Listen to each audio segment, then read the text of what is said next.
ایک دفعہ حضرت موسیٰ علیہ السلام نے فرعون سے کہا، اے فرعون، تو اسلام قبول کر لے، اس کے عوض تیری آخرت تو بہتر ہو ہی جائے گی، مگر دنیا میں تجھے 4 نعمتوں سے نوازا جائے گا۔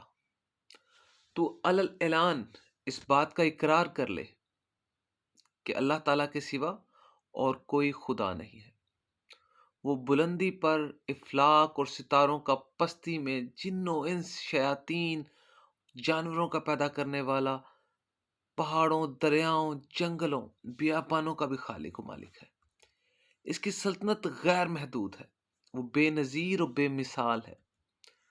وہ ہر شخص ہر مکان کا نگہبان ہے، عالم میں ہر جاندار کو رزق دینے والا ہے، آسمانوں اور زمینوں کا محافظ ہے، نباتات میں پھول پیدا کرنے والا اور بندوں کے دلوں کی باتوں کو جاننے والا، سرکشوں پر حاکم اور ان کی سرکوبی کرنے والا ہے۔ فرعون نے کہا، وہ 4 چیزیں کون سی ہیں؟ آپ مجھے بتلائیں، شاید ان عمدہ نعمتوں کے سبب میرے کفر کا شکنجہ ڈھیلا ہو جائے اور میرے اسلام لانے سے سینکڑوں کے کفر کا کفل ٹوٹ جائے اور وہ سب مشرف با اسلام ہو جائیں۔ اے موسیٰ، جلد ان نعمتوں کے متعلق بیان کرو علیہ السلام کہ میری ہدایت کا دروازہ کھل جائے۔ حضرت موسیٰ علیہ السلام نے حکم الہی سے فرمایا کہ اگر تم اسلام قبول کر لے تو پہلی نعمت تجھے یہ ملے گی کہ تو ہمیشہ تندرست رہے گا، یعنی تو کبھی بیمار نہیں ہوگا، تجھ پر کسی بھی قسم کی بیماری کا حملہ نہیں ہوگا، اور اپنے خانہ تن میں تعلق خدا بندی کا ایسا خزانہ دیکھے گا جس کو حاصل کرنے کے لیے تم اپنی تمام خواہش نفسیات اور مرضیات کے تابع کرنے کے لیے مجاہدات میں جان تک دینے کو تیار ہو جاؤ۔ یعنی ان چیزوں کو تم حاصل کرنے کے لیے اپنی ہر چیز کو تیاگنے کے لیے تیار ہو جاؤ۔ اس سے جو دولت تمہیں ملے گی وہ رشک کرنے کے قابل ہوگی، یعنی لوگ اس کی خواہش بھی نہیں کرنے کی خواہش رکھتے ہوں گے، ایسی خواہشات میں سے ہوگی۔ آپ نے فرمایا کہ اے فرعون، جس طرح ایک کیڑے کو ہرا پتا اپنے اندر مشغول کر کے انگور سے محروم کر دیتا ہے نا، اسی طرح یہ دنیا اتنی چھوٹی اور اتنی حقیر ہے، تجھے اپنے اندر اس قدر اس نے مشغول کر لیا ہے کہ تو حقیقت سے محروم ہو گیا ہے، اور تو اس کیڑے کی طرح صرف اس وقتی لذت میں مصروف ہے۔ تیسری نعمت تجھے یہ عطا ہوگی کہ ابھی تو ایک ملک کا بادشاہ ہے، اسلام لانے کے بعد تجھے 2 ملک عطا ہوں گے، اور یہ ملک تجھے اللہ تعالیٰ سے بغاوت کرنے کی حالت میں ملا ہے۔ جس ملک پر تو ابھی حکمران ہے، یہ تو نے اللہ تعالیٰ سے جنگ کی ہوئی ہے، بغاوت کی ہوئی ہے، انکار کیا ہوا ہے، اور تو اس ملک میں حکمران بن کے بیٹھا ہوا ہے۔ اگر تو اطاعت کر لے تو پتہ نہیں تجھے کیا کیا مل جائے۔ جس کے فضل سے تجھے تیرے ظلم کی حالت میں اس قدر دیا ہے، تو اس کی عنایت وفا کی حالت میں کس درجہ تک جائے گی۔ اور چوتھی نعمت یہ ملے گی کہ تو ہمیشہ جوان رہے گا، یعنی پروٹوکولز دیکھ رہے ہیں آپ کہ نمبر 1، بیمار ہی نہیں ہوگا کبھی، نمبر 2، دولت بے تحاشا ایسے خزانے ملیں گے جو کسی نے تصور بھی نہیں کیے ہوئے، اور نمبر 3 کہ جس ملک ایک ملک پہ حکومت کر رہا ہے، تیرے ملک کی تعداد بڑھا کر 2 کر دی جائے گی، یعنی وسعت، طاقت، تندرستی مل رہی ہے۔ اور چوتھی سب سے بڑھ کر کہ تو ہمیشہ جوان رہے گا، یعنی بڑھاپا آئے گا ہی نہیں، تیرے بال کالے ہی رہیں گے۔ یہ باتیں جب فرعون نے سنی نا تو اس کا دل بہت متاثر ہوا۔ اس نے حضرت موسیٰ سے کہا، اچھا میں اپنی بیوی سے مشورہ کر لوں۔ اس کے بعد وہ گھر گیا، حضرت آسیہ رضی اللہ تعالیٰ عنہ سے اس نے معاملے میں گفتگو کی۔ حضرت آسیہ کا جواب مولانا روم نے بڑے پیارے انداز میں بیان فرمایا ہے کہ بعض گفت او ای سخن با آسیہ، گفت جاں افشاں بری عدل آسیہ۔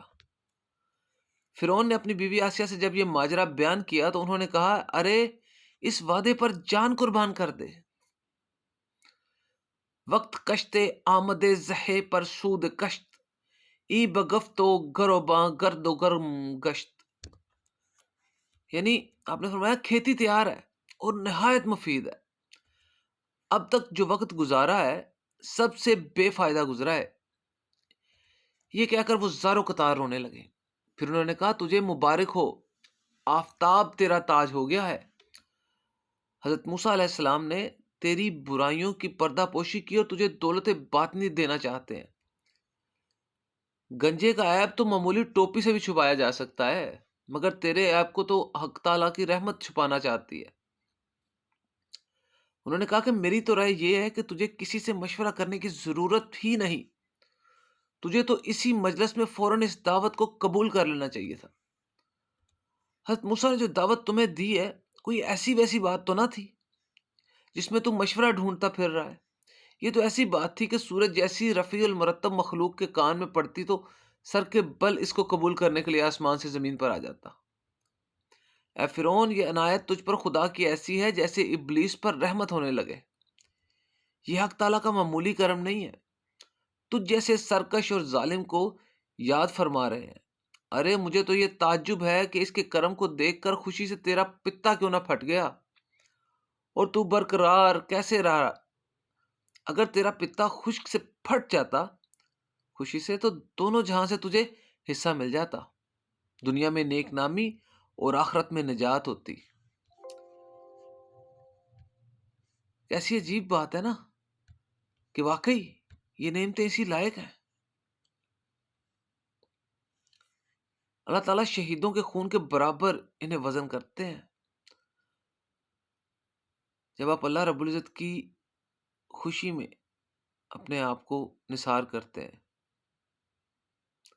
حضرت آسیہ نے فرعون سے کہا تو پس سو پیش نہ کر، ایک قطرے کو فوراً بہا دے اور اپنے نفس کو جھکا دے، تکبر کے باعث بلا وجہ چینچی پاپا نہ کر، تردد نہ کر، تاکہ دریائے قرب حق سے جو مشرف ہو جائے دولت عظمیٰ اس قطرے کو ملتی ہے جسے خود سمندر طلب کرے۔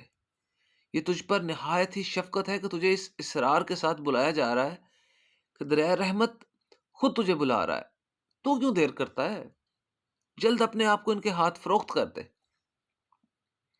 اگر تو بے دست و پا ہے، اپنی ذاتی صحیح سے اس دریا تک تو نہیں پہنچ سکتا، تو اپنے آپ کو حکم موسیٰ کا بالکل مطیع کر دے، تابع کر دے۔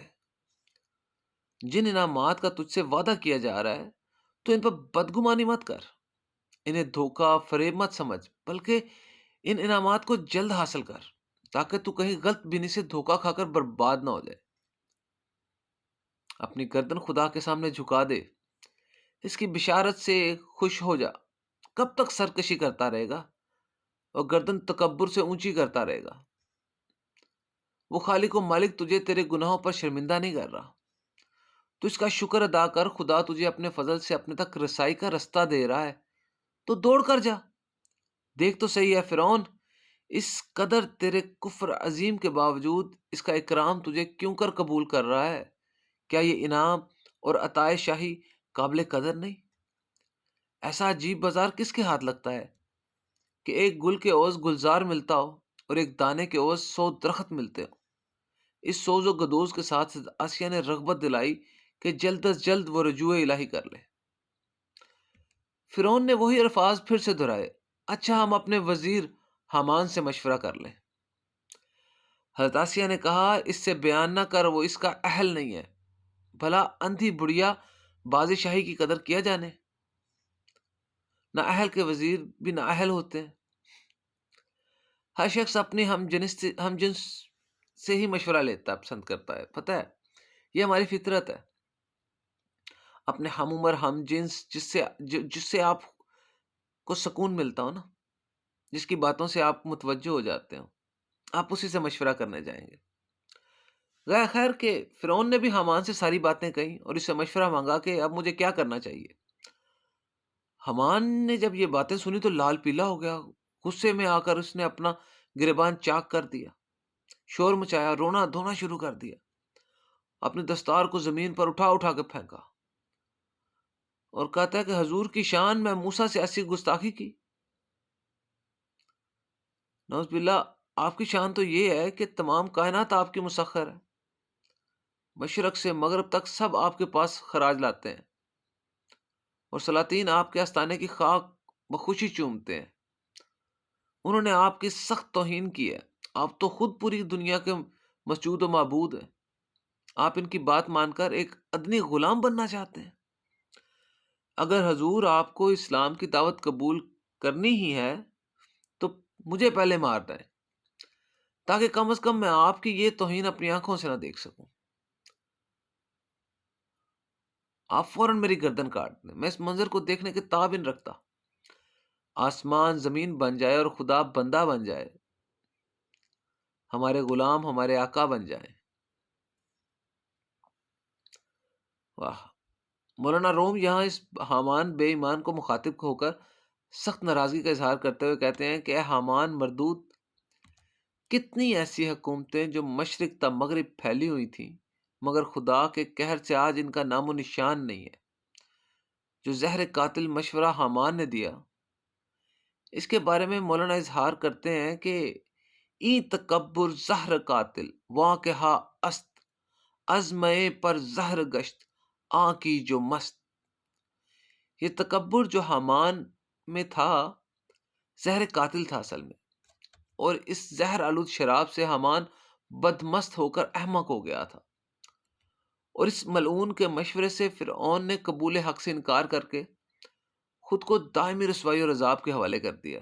جب فرعون حامان کے بہکاوے میں آ گیا اور حضرت موسیٰ علیہ السلام کے دست مبارک پر دعوت حق کو قبول کرنے سے انکار کر دیا تو حضرت موسیٰ نے فرمایا، ہم نے تو بہت سخاوت اور عنایت کی تھی، مگر صد افسوس یہ گوہر نایاب تیرے مقدر میں تھا۔ یہ واقعہ سنانے کا مقصد بہت ساری چیزوں پہ روشنی ڈالنا ہے۔ نمبر 1، کبھی بھی کسی جاہل، احمق اور بد کردار انسان سے اچھے مشورے کی توقع نہ رکھیں۔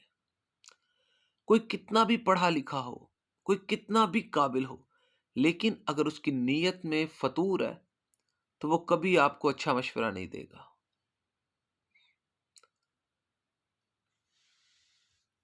آپ اس پہ جتنا مرضی اعتماد کر لیں، وہ چیزوں کو اپنے نظریے سے آپ کے سامنے رکھے گا۔ اس کو اس سے مطلب نہیں ہے کہ آپ کو کیا مل رہا ہے، اسے اس سے مطلب ہے کہ اسے کیا چیز نہیں مل رہی۔